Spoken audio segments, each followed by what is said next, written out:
Bereshith, Genesis, chapter 3. And the woman said to the Naash, We are to eat of the fruit of the trees of the garden, but of the fruit of the tree which is in the midst of the garden, Elohim has said, Do not eat of it, nor touch it, lest you die.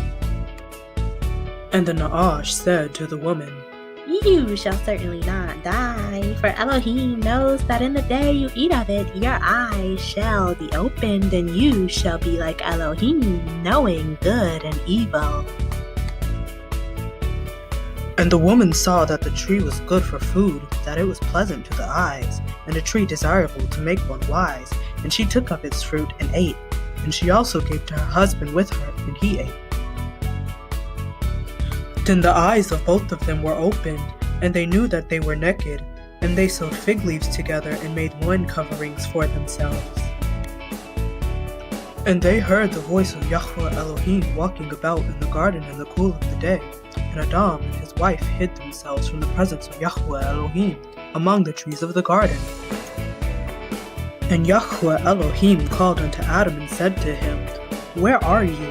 And he said, I heard your voice in the garden, and I was afraid because I was naked, so I hid myself. And he said, Who made you know that you were naked? Have you eaten of the tree which I commanded you that you should not eat?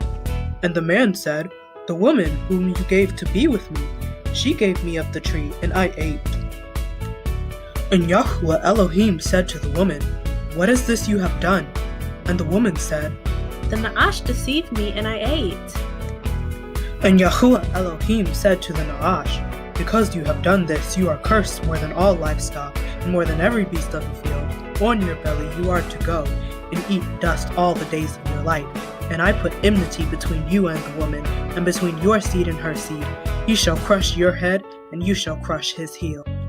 To the woman he said, I greatly increase your sorrow and your conception. Bring forth children in pain, and your desire is for your husband, and he does rule over you. And to the man he said, Because you have listened to the voice of your wife, and have eaten of the tree which I commanded you, saying, Do not eat of it, cursed is the ground because of you. In toil you are to eat of it all the days of your life. And the ground shall bring forth thorns and thistles for you, and you shall eat the plants of the field. By the sweat of your face you are to eat bread until you return to the ground, for out of it you were taken. For dust you are, and to dust you return.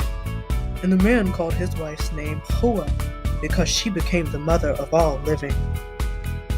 And Yahweh Elohim made coats of skin for the man and his wife and dressed them. And Yahweh Elohim said, See, the man has become like one of us, to know good and evil. Now, lest he put out his hand and take also of the tree of life and eat and live forever. So Yahweh Elohim sent him out of the garden of Eden to till the ground from which he was taken. And he drove the man out, and he placed cherubim at the east of the garden of Eden, and a flaming sword which turned every way to guard the way to the tree of life. And that's all of Bereshith chapter 3, folks. Toda for learning with me. In the next episode of Fanny's Corner, we will learn chapter 4. Don't forget to subscribe, share, and leave your comments. Created by Fanny's Corner. For more culture, visit www.fannyscorner.org. Praise Yahweh.